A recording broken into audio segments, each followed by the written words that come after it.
ఏ కాశ్వి కాకి పండ్లు భలే ఉంటాయి తినడానికి. మేము తినేవాళ్ళం వదిన, కాకి పూలతో మాల చేసుకునే వాళ్ళము.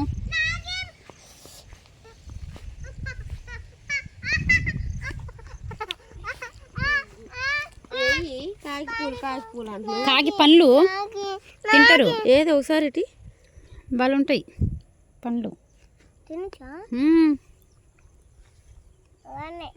బాగుంటాయి వదిన. మేము బర్రెలకు పోతా ఉన్నాము అప్పుడు.